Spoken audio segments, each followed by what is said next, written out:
This will be a short video about the JBL 4305P studio monitors. You'll see them behind me, and they're called studio monitors, but I think that's because they want to emphasize, well, JBL wants to emphasize that they are actually founded as a studio brand, and probably seen some pictures from studios in the 70s and the 80s with these big horn speakers built in, like soffit mounted, and you also had these smaller ones, but these aren't intended for studio monitors. These are intended for home use. I think a small living room, because they're not that big, or a small study room. But actually, that's funny again, they can also be used in a studio. I have them here. They aren't really made for professional use. They are made for streaming, and they have an enormous amount of inputs. I have never seen a small speaker like this with that many inputs. And they're kind of strange in how they are built. Well, you see that more, that there's one main speaker with all the inputs and all the connections, and there's even a volume control on there, and you can switch the inputs on the speaker. And the second one, and it's the one in the back here, that's the satellite speaker. So it's only connected via an Ethernet cable. I did this because then you can have sample rates up to 192 kilohertz. And without the Ethernet cable, they can still be wirelessly synced, and then it's to 96 kilohertz, and that's even very high for, you know, a wireless connection. And timing-wise, you almost don't hear a difference. So that's really well done. So you could use them only with power cables. They need power, so totally wireless, it's not possible. They don't have batteries in there, but still, it removes a lot of cables in your living room. As I said, you have a lot of possibilities for connection: Bluetooth, Wi-Fi.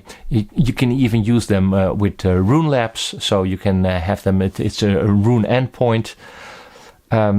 Streaming like Spotify Connect and Tidal, Apple, AirPlay 2. So it's wirelessly, it's all in there, but also digitally you can have an SPDIF input, which is nice, but also an USB input. So actually you can use these speakers as a USB interface with your computer.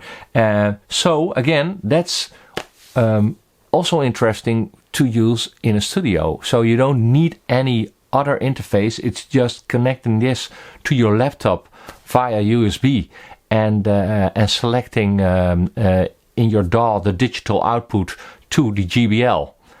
That's it. But if you want to use your own interface and use the volume control of that, there are even balanced inputs, so XLR inputs, and this is the first time that I see a consumer speaker like this with balanced inputs. So it's strange. They're based on studio monitors, but they're hi-fi speakers. But actually you can use them in the studio because they have XLR inputs and they have USB input and even digital input. But still I'm missing something. There's no way to control these speakers with an app. And why is that important? Well, it's not so important to have that much control over it, but for instance, take the KEF LS50 wireless. There's a small app with it, and you can set some EQ. So if you have some room modes that you want to solve, or you think it's too bright, or you want to have a dip in the mid-range, which I did because I think they're a little bit too MIDI. You can't do that in an app or just on the speaker itself. So you have to use external stuff for that. And that's not very convenient when you switching with all these inputs. So that's a kind of a hassle and a little bit of a bummer. On the other hand, they sound really great. but they really have the sound of JBL.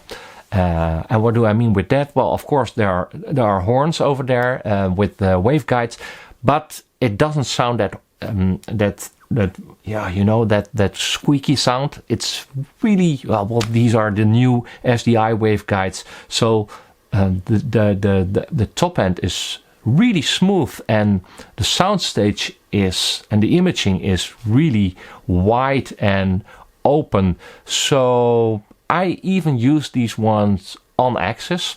Normally I have them a bit off axis, but in the studio here, when there are almost no reflections, they're really great to use them on axis, and still you have a really wide stereo image but a solid center. That said, I'm missing a little bit of punch in these speakers. Around 100 hertz, 120, 130. It's not there. So that could be a problem when mixing, that you want to hear the punch of the bass drum and you're over exaggerating that. So that's maybe a problem. I don't think you need a subwoofer with that. There is a subwoofer output, but they go really low to about 40 hertz. It's perfect. If you want to see what the frequency response is, because it's really even, it's a really even frequency response also to the top end and the low end to 40 hertz. I can recommend a channel called Aaron's Corner. He also has a website with all these measurements. That guy has a Clipple measurement system, so you can really do like NOK rooms, really measure the speaker itself. I can do some measurements here with REW and a U-mic, and for me that's a good indication where I have problems in the room, some room modes, or if I want to make some alterations in the sound, or see if there are any problems in the speaker already. But to have a really clear, all the measurements off axis, on axis, vertical off axis, that's really great if you have a Clipple. And so I can recommend Aaron's Corner. I want to use his last name, but it's not Aaron's Corner, it's Aaron from Aaron's Corner. He has also great video about these speakers. Maybe you should start in the middle of the video, because then you see all the measurements he did. I don't like the things he said about high resolution stuff.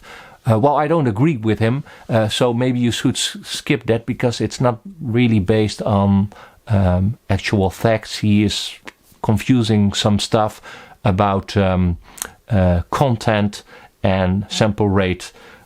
So anything on a sample rate at 96 kilohertz, he said he doesn't like that, because that's the stuff that's put out on that sample rate isn't that great. But it's about the content and it's not the sample rate. And actually it's really wise to use these speakers in 96 kilohertz. I don't know what they do internally for sample rate, because you have to realize that analog will be converted digitally. Why? Because the second speaker is connected digitally to the first speaker. So it needs to convert it to digital to use the second speaker. And that's why I don't understand there's no way to, do some stuff with crossovers or have some EQing in there. It would have been so great. So maybe in a second version, of course, it needs some extra DSP in there, but it's already so full of DSP and stuff.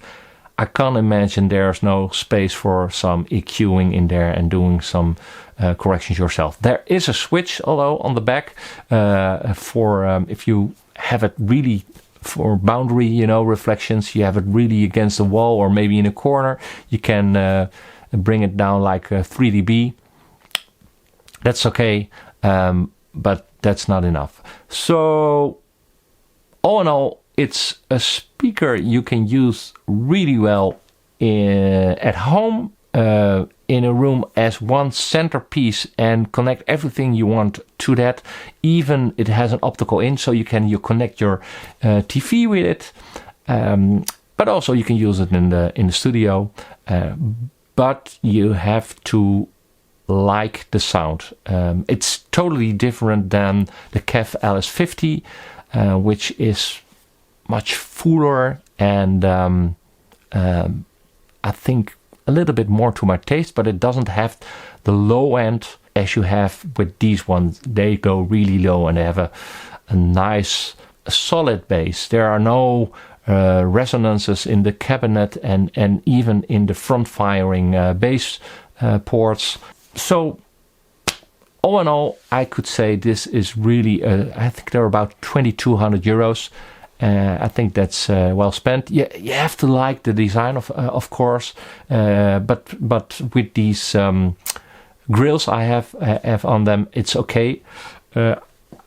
You can take the grill off and then it looks more like a studio speaker, but it looks more like a do-it-yourself speaker in that way. But if you are really nostalgic and you want the 70s look of JBL, you can do that. So the JBL 4305P.